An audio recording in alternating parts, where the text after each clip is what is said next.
ఆ దేశం అగ్రదేశాధినేతకే సవాల్ విసురుతోంది. ఇజ్రాయెల్ పాలనకు మద్దతివ్వడం ఆపే వరకు సహకరించేది లేదని తేల్చి చెబుతోంది. మధ్యప్రాచ్యంలో అగ్రరాజ్యం జోక్యం చేసుకోవడం ఆపేస్తేనే దాంతో కలుస్తామంటోంది.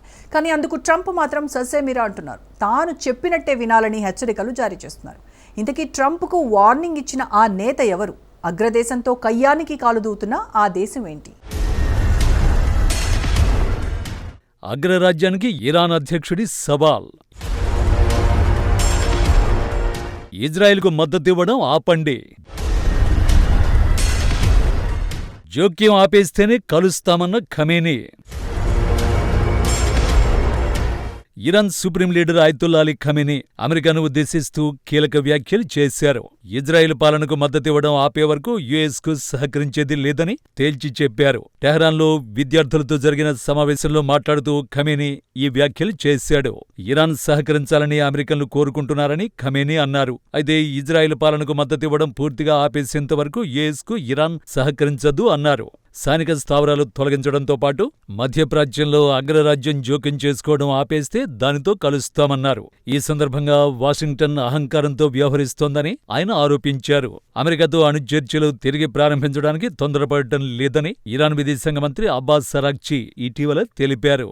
ఇదే క్రమంలో పరోక్ష చర్చలకు సిద్ధంగా ఉన్నామని అన్నారు.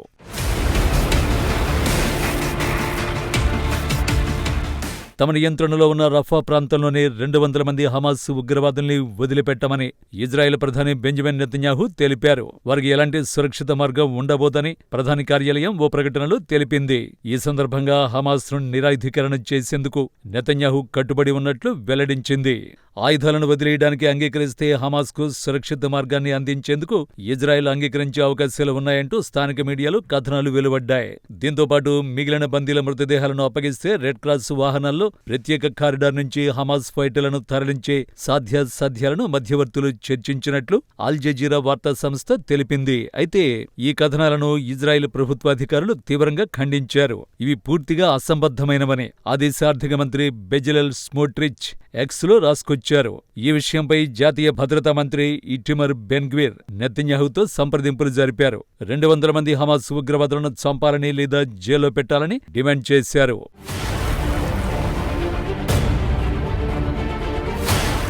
కాగా పశ్చిమాసియా దేశం ఇరాన్ తీవ్ర ఒత్తిడికి గురవుతోంది.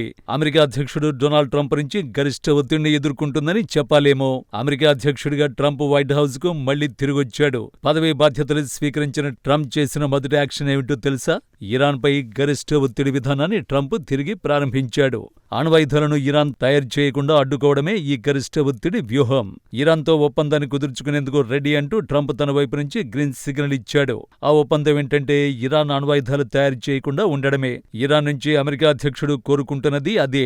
ఈ లక్ష్యాన్ని సాధించడానికే గరిష్ట ఒత్తిడి వ్యూహమే సరైనదంటూ ట్రంప్ పేర్కొంటున్నాడు. అయితే దీనిపై తాజాగా ఇరాన్ స్పందించింది. దీన్ని చేయండి, దాన్ని చేయొద్దు, ఇలా చేయొద్దని మీరు చెబితే ఎస్ బాస్ అనాలా అంటూ ఇరాన్ అధ్యక్షుడు మసూద్ పెజెష్కియాన్ ప్రశ్నించాడు. అమెరికాతో చర్చలు జరిపేది లేదని కుండ బద్దలు కొట్టాడు. మీరేం చేసుకుంటారో చేసుకోండి అంటూ పెజెష్కియాన్ తెగేసి చెప్పాడు. ట్రంప్ కోరుకున్నట్టు తాము చేసేది లేదని క్లారిటీ ఇచ్చాడు.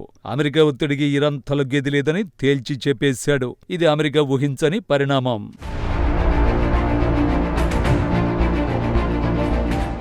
ఎవరితోనూ తెగదెంపులు చేసుకోవాలని ఇరాన్ కోరుకోవడం లేదని అధ్యక్షుడు మసౌద్ వెల్లడించాడు. ఎవరితోనూ యుద్ధాన్ని కూడా చేయమని పెజెష్కియాన్ వెల్లడించాడు. అలానే ఆత్మాభిమానం చంపుకుని ఎవరికి తల వంచమన్నారు. ఎవరైనా గౌరవంగా తమతో చర్చలుగా ముందుకొస్తే తాము కూడా అంతే గౌరవంగా వస్తామన్నాడు. బెదిరింపులతోనూ లేక జెలెన్స్కీని అవమానించినట్టు చేస్తామంటే ఎలా ఒప్పుకుంటామని ప్రశ్నించారు. ఈ క్రమంలోనే సైనిక చర్య, శాంతి చర్చల తెహరాన్ తేల్చుకోవాలంటున్నాడు ట్రంప్. యుద్ధం కంటే శాంతి ఒప్పందాన్ని తాను కోరుకుంటున్నానన్నాడు. కానీ యుద్ధమే సమస్యను పరిష్కరించే పరిస్థితి కనిపిస్తోన్నట్టు ట్రంప్ పేర్కొన్నాడు. సింపుల్ గా చెప్పాలంటే ఇరాన్ మాట వినకపోతే యుద్ధం తప్పదని ట్రంప్ వార్నింగ్ ఇస్తున్నాడు.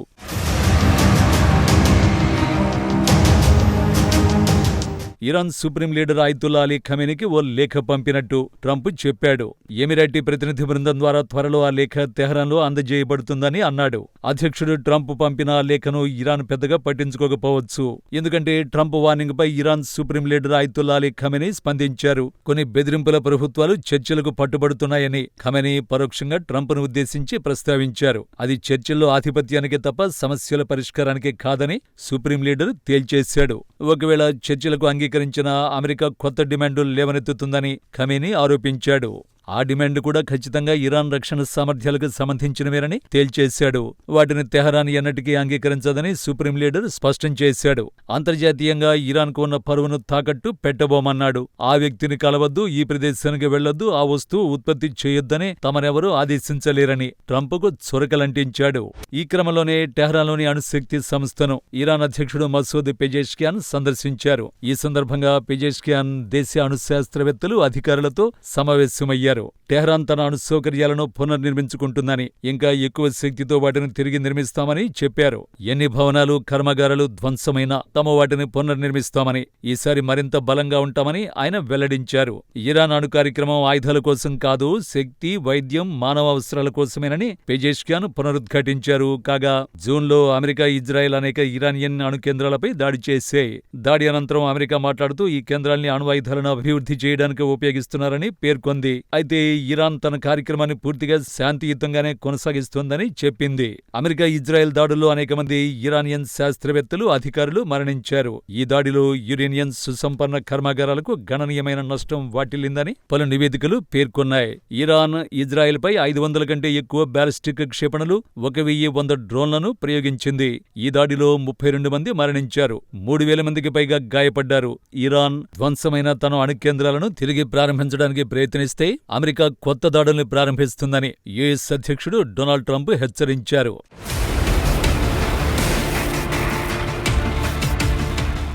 అయితే ఖమేనీ ప్రతిపాదనలు బాగున్నట్టుగానే అనిపిస్తున్నాయి. కానీ ఈ వ్యాఖ్యలకు ట్రంప్ అస్సలు అంగీకరించే అవకాశం లేదు. పైగా ఇది రిస్కీ, ఇందులో ఊహించనివే ఎక్కువగా ఉండే అవకాశం ఉంది. మరి చూడాలి దీనిపై ట్రంప్ ఏ విధంగా స్పందిస్తారు.